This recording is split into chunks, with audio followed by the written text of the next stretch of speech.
यावेळेस आपल्या सोबत प्रवीण दरेकर हे फोन लाईन वरून जोडले गेलेले आहेत। प्रवीण दरेकर जी आपण बघतोय की आंदोलक जे ते आक्रमक होत आहेत आणि आता सुप्रिया सुळेंना देखील घेराव घातलाय, कसं पाहता? नाही, पेरावं तसं उगवतं। मला वाटतं अशा प्रकारे एका महिला खासदाराला अडवणं, त्या ठिकाणी बाटल्या फेकणं योग्य ठरणार नाही, भले ते विरोधी पक्षाच्या असल्या तरी। तथापि मराठा समाजाच्या मनामध्ये पवार साहेबांविषयी एक असंतोष आहे। या राज्याचं अनेकदा त्यांनी नेतृत्व केलंय, मुख्यमंत्री बऱ्याचदा राहिलेत, त्यांच्या मेहरबानीनं त्या ठिकाणी आला आणि केंद्रात राज्यात असताना मराठा समाजासाठी करायचं होतं तेव्हा त्यांनी काही केलं नाही। आणि आजही त्या ठिकाणी पवार साहेबांची एवढं मोठं आंदोलन चालू असताना कुठलीच भूमिका नाही। ओबीसीतनं आरक्षण द्यावं का, सरसकट नोंदी कराव्यात का, काहीच भूमिका नाही। याचा अर्थ लांबून आपण तमाशा बघतोय का? आणि मग मराठा समाजातल्या बांधवांचा त्या ठिकाणी उद्रेक झाला असू शकतो की तुम्ही भूमिका का घेत नाही। एक तर सत्ता होती तेव्हा आपण काय केलं नाही आणि आता तुम्ही भूमिका घेत नाही। आणि त्याच्यामुळे मला वाटतं काही चांगले लोक असतात, त्यांना वाटतं की तुम्ही काय आगीत तेल ओतायला आलात का?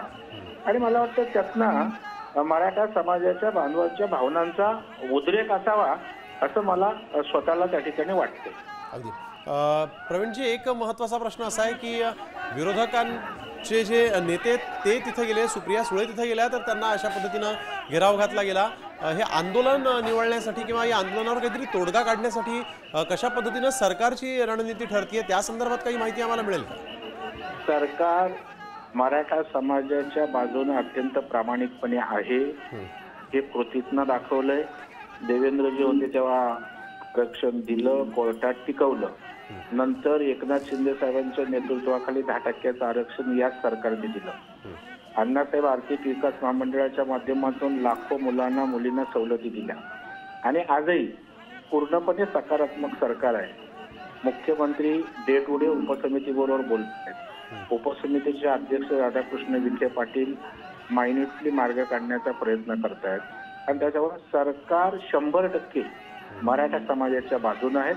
फक्त संविधानिक घटनात्मक काय अडचणी आहेत त्या करतात, काही विषयावर त्या ठिकाणी विलंब होऊ शकतो, परंतु मराठा समाजाच्या ज्या ज्या मागण्या आहेत, मराठा समाजाच्या गरजवंत मराठ्यांच्या, गरीब मराठ्यांच्या उत्कर्षासाठी जे म्हणून कॅबिनेटच्या माध्यमातून सरकारला करता येईल, विधिमंडळाच्या माध्यमातून सरकारला करता येईल, त्या सगळ्या 100% गोष्टी सरकार करायला त्या ठिकाणी तयार आहे। मुख्यमंत्री स्वतः डे टू डे त्या ठिकाणी माहिती घेत आहेत, त्याच्यावर अभ्यास चालू आहे, काय करता येईल, अगदी तुम्ही जसं म्हणालात मार्ग कसा काढता येईल याच्यावर काम सुरू आहे। अगदी जसं तुम्ही म्हणालात की मुख्यमंत्री माहिती घेत आहेत किंवा सरकारच्या वतीनं तुम्ही सकारात्मक आहात, परंतु सुप्रिया सुळे तिथे गेल्या त्यावेळेस त्यांनी आंदोलकांशी बातचीत केली, जरांगेंच्या प्रकृतीबाबत माहिती जाणून घेतली, परंतु भाजपचा कुठलाच नेता किंवा सरकारचा मंत्री किंवा एखादा राज्यमंत्री कोणीही तिथं जात नाहीये, या आंदोलकांशी बोलत नाहीये। भाजपकडून कोणी जाणार आहे का? नाही, कसं आहे, दोन्ही बाजूंनी त्या ठिकाणी आंदोलन असतं।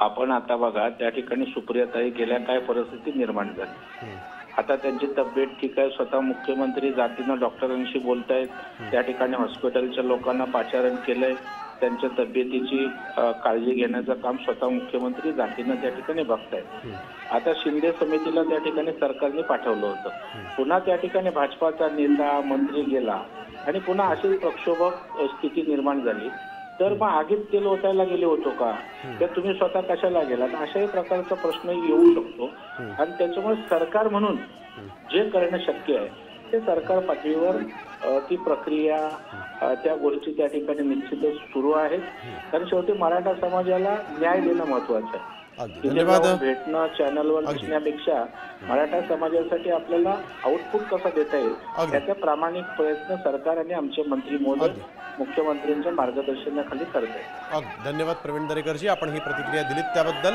तर आपण बघतोय सुप्रिया सुळेंना यावेळेस मराठा आंदोलकांनी घेराव घातलेला आहे आणि प्रवीण दरेकर यांनी ही प्रतिक्रिया दिलेली आहे। सरकारच्या वतीनं सकारात्मक प्रयत्न सुरू आहेत, परंतु तुर्तास भाजपचा कुठलाच नेता इथं गेलेला नाही, कारण मुख्यमंत्री यावेळेस सगळ्यांशी संपर्कात आहेत असं प्रवीण दरेकर यांनी सांगितलेलं आहे। तर आपण बघतोय सुप्रिया सुळे या आज आझाद मैदानात गेल्या होत्या मराठा आंदोलकांना भेटण्यासाठी। मनोज जरांगेंच्या प्रकृतीची त्यांनी विचारपूस केलेली आहे। आज आंदोलनाचा तिसरा दिवस आहे आणि मनोज जरांगेंची प्रकृती ही ढासळत चालल्यानंतर त्यांनी यावेळेस आंदोलकांशी बातचीत केलेली आहे। जरांगेंच्या प्रकृतीबाबत देखील माहिती जाणून घेतली। स्टेजवरून खाली उतरताच यावेळेस इथं असलेल्या मराठा आंदोलकांच्या रोषाला यावेळेस त्यांना सामोरं जावं लागल्याचं दिसलेलं आहे, कारण याच मराठा आंदोलकांनी सुप्रिया सुळेंना देखील घेराव घातलेला आहे आणि मग इथं काही स्वयंसेवक जे होते त्यांनी आणि व्हॉलंटियर्स जे आहेत त्यांनी तसंच पोलीस आणि सुरक्षा रक्षकांनी यावेळेस सुप्रिया सुळेंना इथून मार्ग काढून दिलेला आहे आणि त्यानंतर सुप्रिया सुळे आझाद मैदानातून आपल्या गाडीतून बाहेर पडल्या आणि ही दृश्य आपण बघतोय। आता isakal.com आहे देशातील नंबर 1 ची मराठी न्यूज वेबसाईट। प्रत्येक अपडेटसाठी isakal.com ला नक्की भेट द्या।